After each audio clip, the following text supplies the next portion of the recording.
mean, I changed over time, but the funny thing with me is I was playing older roles when I was your age.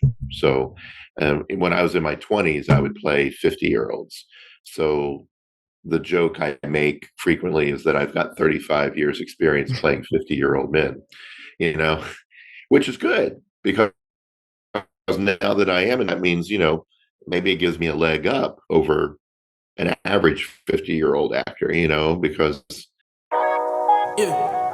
I lay on the scale, you gotta glow, you gotta glow. She had my attention, she gotta know. Hello, welcome everyone to another episode of the Let's Gather podcast. I'm your host Zeke. In this episode, I have Ray Buffer to speak about being an actor. You can find more information about him by clicking the link in the description below. I'll let you have a content warning for any child language used in this episode. I hope you have a nice day and enjoy the show. And I give you the floor to introduce yourself to the audience. Thanks very much, Ezekiel. My name is Ray Buffer. I'm an actor out of Long Beach, California. I am originally from Florida. I grew up there and left Florida for California in 1999. I've been out here since, just working in the arts industry in one capacity or another. Just before the pandemic, I decided to focus more on my personal acting career. So I've been not directing and producing as much as I was before, and now focusing more on just acting. Cool. So we can get into the first question. What got you into acting and like the performing arts in general? Sure. I have to credit my teachers. I was like a lot of kids, I think, in junior high, high school, not really sure where you fit in, what you should do. And something about music attracted me initially. So I was compelled to play violin in fifth grade in a feeder program in elementary school. And then when I went to middle school, that same teacher was there and I continued in orchestra. Um, that led me down a road where I was introduced to singing, choral music. And by the time I got to eighth grade, that's where I was introduced to drama and theater, and the concept of musical theater, the combination of two things that I was beginning to really like, music and theater. So by the time I got to high school, that was kind of the pivotal point where I decided, okay, this is what I want to be when I grow up. I want to work in musical theater. I want to work as an actor. Nice. And what about acting keeps you interested? Well, I mean, there's always something different as an actor. A lot of kids, I think they grow up saying, "Oh, I want to be a cowboy or an astronaut when I grow up." Well, when you're an actor, you can be a cowboy and an astronaut. You could be anything you want to be on any given day. So, I think it's afforded me a lot of expression, a lot of ways to express creativity over the course of the past few years. Not to say that actors typically have a type. And so I will typically get certain types of roles. I don't think I've ever played an astronaut yet, but typically I'll get bouncer roles or security or cops or villains, because I'm a big guy, tall, and I'm wide, and I have a deep voice. I tend to get those kind of roles.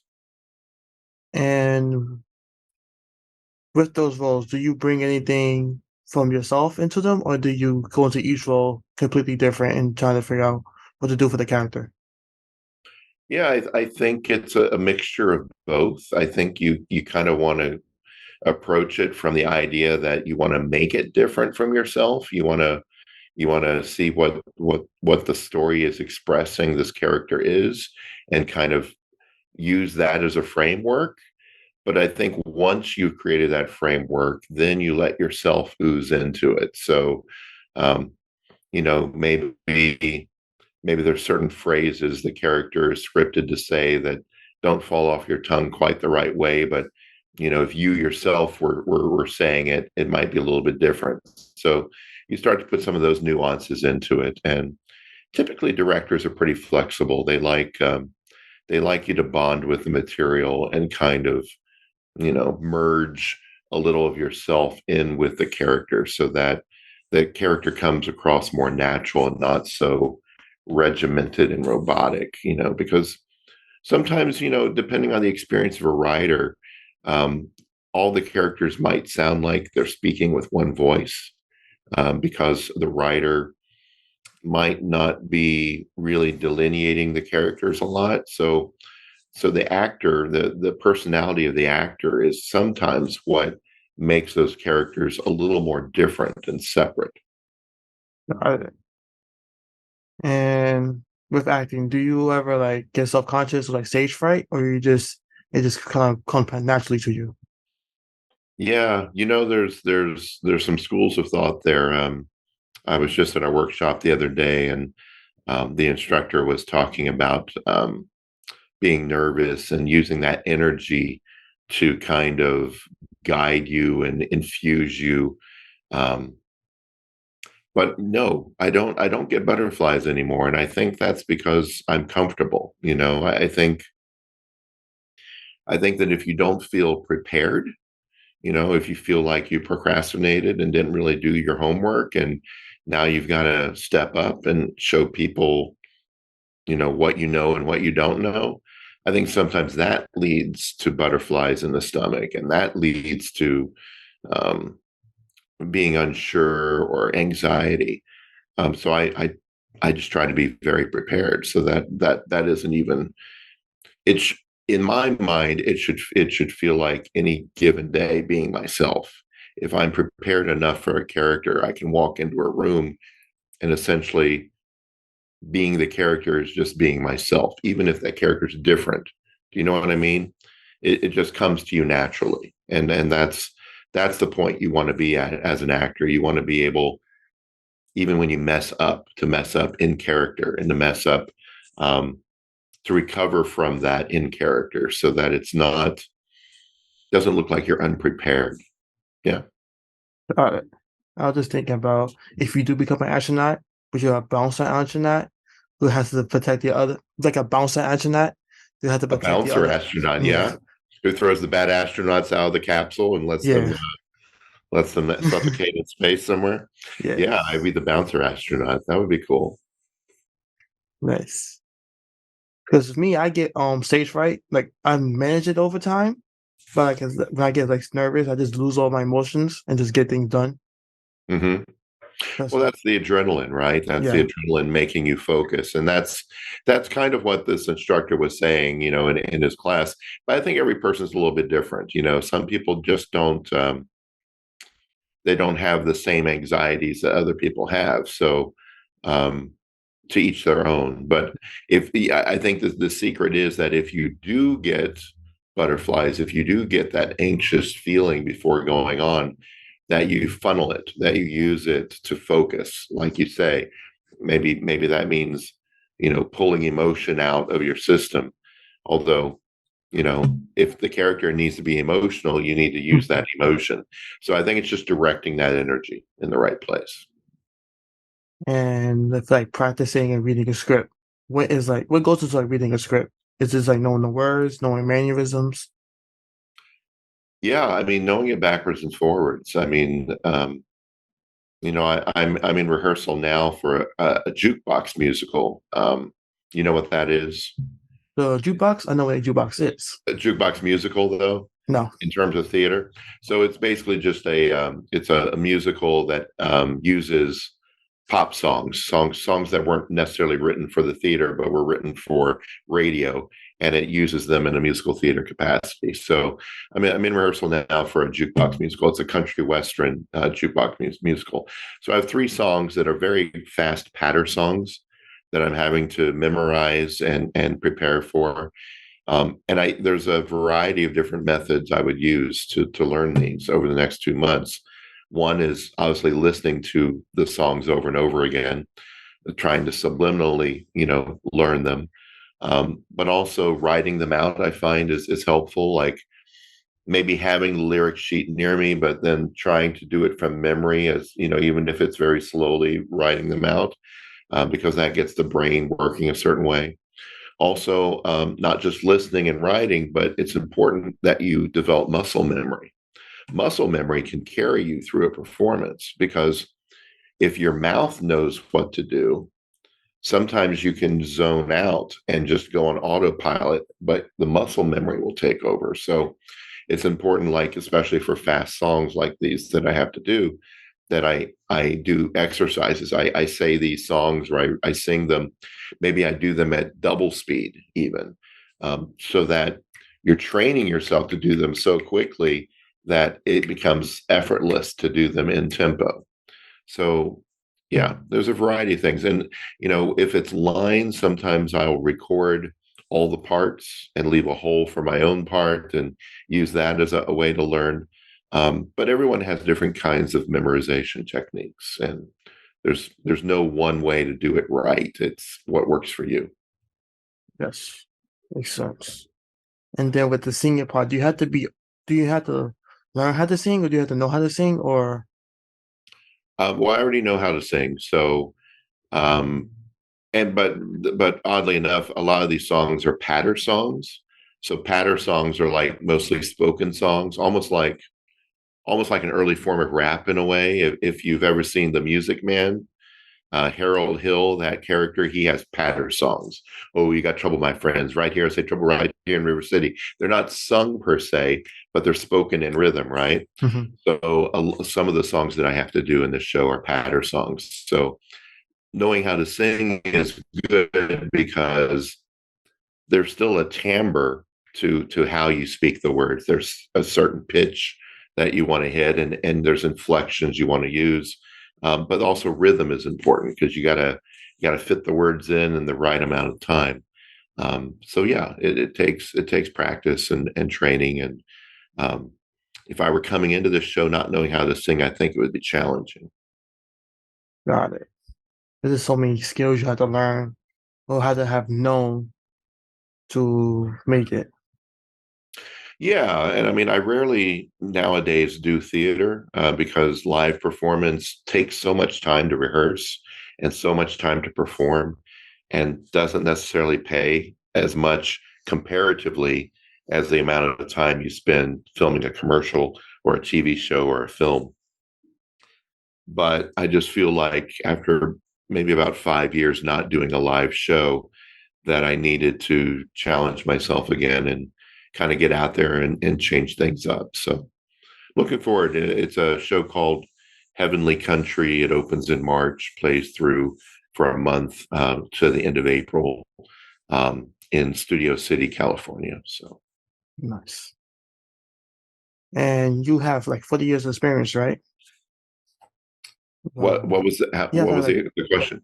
you have like about 40 years of experience, if I'm not mistaken. You have like Yeah, yeah, thereabouts. I mean, yeah, I was probably about 13, yeah, when I started, and I'm 53 now. So not all that experience is necessarily acting, acting, acting, acting, Mhm. acting. I did some other things in between. Um, I worked for other companies. In behind the scenes, I did marketing and development for the Laguna Playhouse for a short while. Worked as a general manager for the Long Beach Opera, and those experiences led me to decide to start my own arts company. So I had a company called The Relevant Stage, where I produced musical theater for about 5 years. And I also was in a few of those shows. And then I also had a company with a partner called Art and Relation here in Long Beach, where I live, and ran that for a few years before the pandemic hit. And like I said, I think to you earlier, that's when I went back and started focusing more on me as an actor and less on the directing and the producing side. Got it. And how do you like continue to like find different roles and stuff when you're in your Well, career? I hope that they find me, but I'm getting to the point. I submit for parts every day. I look at breakdowns, and I look at things that I might be a 70 or 80% match for, and I submit for it. And sometimes someone will contact me and say, "You're perfect for this," and I'll think, "Wow, I didn't really think I had that much of a chance of being perfect for that." But they see, you can't control how someone else perceives you. Mhm. And that's the main thing as an actor that you have to realize, is that the type that you think you are isn't necessarily the type that someone looking at you perceives you to be. and what you're perceived to be is inevitably what the types of jobs you're going to get offered. So as bitter a pill it may be to swallow, you have to accept what others perceive you to be. And I think that's worked for the past couple of years for me, because people see me as the villain cowboy, or the second henchman from the left, or the Russian guard, or the cop, or the dad. I get dad roles now, so I have to accept that and capitalize on it and submit myself for every one of those types of roles that come along, and hopefully I get a few. So yeah, things have been staying pretty constant for me. I can't complain. Nice. They're like, oh, you guys chose me? Oh my God, thank you. Yeah. Oh, really? Oh, okay. Yeah. Yeah. No, yeah, it's a lot of work. Being an actor, the real work of being an actor is auditioning, is doing all the self tapes and submitting everything. I've gotten a routine now where my girlfriend goes to sleep around midnight or so, and so the dogs are put away, and they're asleep, and the neighbors aren't making noise, and there's no leaf blower or grass trimmer or kids screaming outside my unit at midnight. So from midnight to 3 a.m., if I have self tapes or auditions I need to do, that's a great time for me to videotape them and submit them. And so, you develop routines, ways to create what I call a pipeline. That's a sales term. Pipelines. If you ever work in sales, it's like you have leads, and then you call them, and then you have potential sales. Then you have the sales that are pending, and then you have sales that are made, and you follow that pipeline. And so the same thing is true with acting. You've got auditions, you've got callbacks, you've got chemistry tests, you've got days that you're going to shoot, you've got days that you shot, then you've got post-production, then you've got film festivals, and you've got premieres. So there's lots of little things along the way that you have to keep doing to kind of perpetuate the whole system. Makes sense. And I was thinking about how the roles you're getting now, I'm assuming they was different from when you was younger, and they're gonna be different as you get older. As You're asking me what is different? yeah, like the different roles, like as how they changed over time. Well, I mean, I changed over time, but Mhm. the funny thing with me is I was playing older roles when I was your age. So when I was in my 20s, I would play 50-year-olds. So the joke I make frequently is that I've got 35 years experience playing 50-year-old men, you know, which is good, because now that I am, and that means, maybe it gives me a leg up over an average 50-year-old actor, because um, being a big and tall guy, you tend to get older roles. So in theater, I would have to put age makeup on a lot. Film and TV, they just throw a little white in your hair. It's. So I don't begrudge where I'm at. I never expected to be a leading man. You know, there was never be some cop that I can conceive of where a lead character. I'm always probably fated to be a supporting character. And I'm happy with that. Character actors are some of the most interesting actors out there. Got it. So what's like working behind the scenes? Like how you said before, you was working in different jobs. Yeah. Well, that was mostly in theater. Hmm. I directed and produced some productions. What I found that I didn't like about doing it was when I was in the production too and directing it. I found that very hard, because you can't turn off your ears. You can't stop being a director when you're on stage trying to be an actor. And what I mean by that is, like, you're always listening. You're always hearing, if there's someone that's in the cast that's complaining because there's not enough water to drink off stage, or someone's complaining because their costume is too tight or too big. You hear those things, and yet you're still trying to focus and be an actor in a scene on stage during rehearsal, it becomes very, very hard. So I've decided, especially with age, that I prefer to just be the guy that shows up, is ready to do my job as an actor, and just be an actor, and not have to worry about all those other production issues. Um, in terms of film, I did direct and kind of co-write a documentary back in the early 2000s.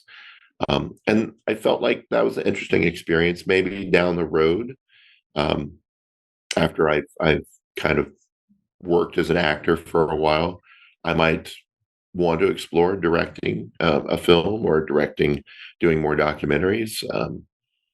It was rewarding doing that, but sometimes you do something and you kind of feel like, okay, been there, done that, moving on. And I think at that time, that's how I kind of felt. So who knows, down the road, things may change and I may get a desire to do that kind of work again. Never know. So Never know. yeah. And I see, like, it's more. It's just like it's easier to focus on one thing than focus on multiple things at the same time. When you're, I got it. Yeah, and as you get older too, your focus is kind of strained. It's a little harder to memorize things now. Um, you know, age does have its effects, but you know, drink lots of coffee, you can pretty much do anything.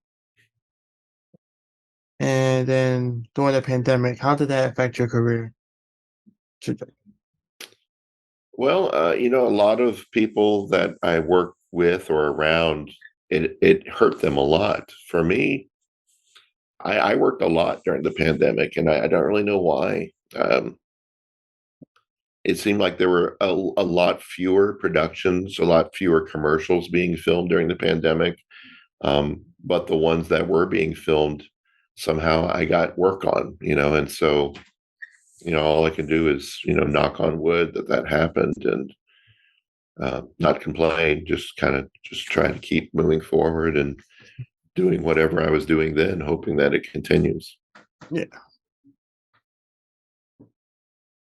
What about you? What did the podcast affect I mean, did the pandemic affect your podcast at all?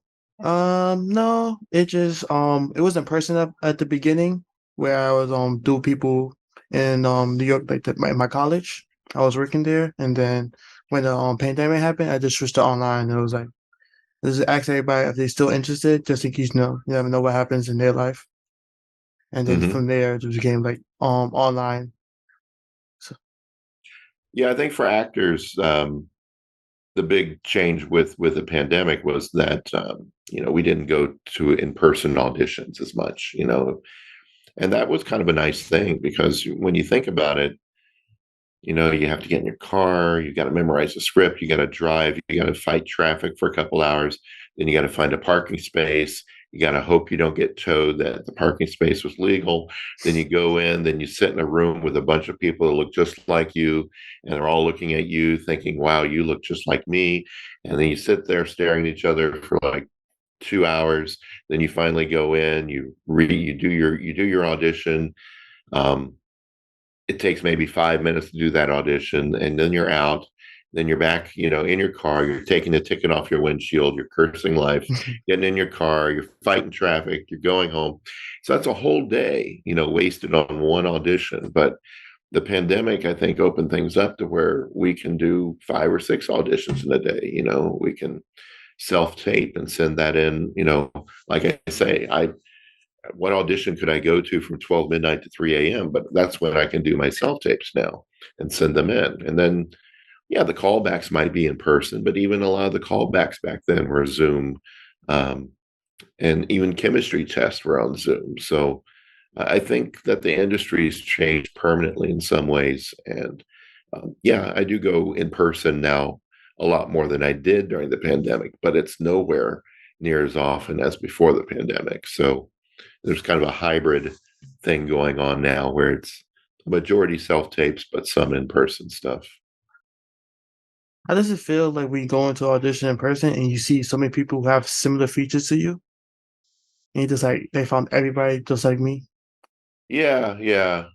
I mean, it's a bad habit to play casting director in your brain because I've walked out of a couple rooms, where I've gone and I've sat down and I see like two guys out of 19 that are in the room with me that I know are absolutely perfect for this role. And so I tell myself, well, really, do I want to waste time, competing against these two guys? I'm just going to leave. But really, you do yourself a disservice in doing that because you don't know. These two guys might get in there and stumble. The casting director might not like them. They might find out that they're not available on the shooting dates, or they have a conflict, or some other issue that you don't just see when you're sitting in the waiting room looking at them across the room. So you really it behooves you to follow through and not psych yourself out. You never know what could happen. Never know. And a lot of my best opportunities have come from being a second choice. So what I mean by that is someone else might have been cast initially, and then a conflict comes up, or they stumble over their feet and screw up and piss off someone and get fired. And then I'm the guy that gets called because I was good. I was a contender, but I wasn't their first choice. And that's okay. I mean, that's the way jobs work, and then I'll get that job, and then they'll say, wow, we really should have picked you to begin with, and that's nice. It's a nice compliment.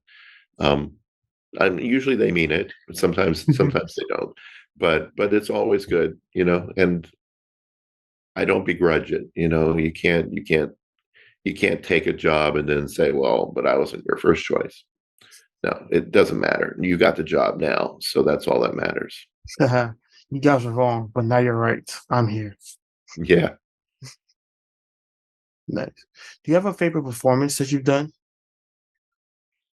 um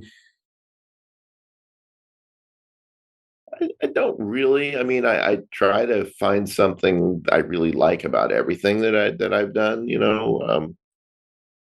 I directed a production of Footloose a few years ago on stage, a musical version, and I played Reverend Shaw, which is the father who doesn't want to allow dancing in the town, and he has some very interesting songs, a very emotional arc. I guess probably the roles that have more emotional arcs are the ones that I remember and maybe take more pride in. Um, but I mean, again, back to musical theater. Adam Pontepe was a role I always wanted to play, and I had been offered it by a producer in Orlando, Florida, many many years ago, and I was getting ready to go into rehearsal, and then he contacts me and says, oh, I know I told you you had this role, but um, Robert Goulet's son, Robert Goulet is a famous actor. Robert Goulet's son became available, and he just would be more of a marquee performer in this role. I'll make it up to you, but I need to replace you with this guy. And I was like so bummed that I didn't get to play that role. So years later, when I was producing theater in San Pedro, I programmed that show and I cast myself so I could finally do that role. But it was a cool role. It's like a mountain man role, and sing some very sexist songs because it's a product of its time, very chauvinistic stuff, but a fun role, and I would do it again in a heartbeat. Nice. It's just all fun and places that, oh, I'm in charge now? Me. Exactly. Exactly. Well, I mean, and I think the lesson learned there too is that you don't have to wait for someone to give you a part. You know, if you got the gumption, you can produce it, direct it, be in it, you know, cast people to be in it with you. Do the show. Do the show you want to do. Don't wait for someone else to bankroll it. Find a way to get it done yourself. And then you use that. You use that tape, that evidence that you did that production, and work begets work. That's something I firmly believe is that the more you show people you're working, the more stuff you book yourself doing, the more you're going to book because people are going to say, "Well, this guy's working all the time. How do I get him to work for me?" You know. If it shows that if people want you, then more people are gonna want you. Exactly. Yeah, you become a commodity.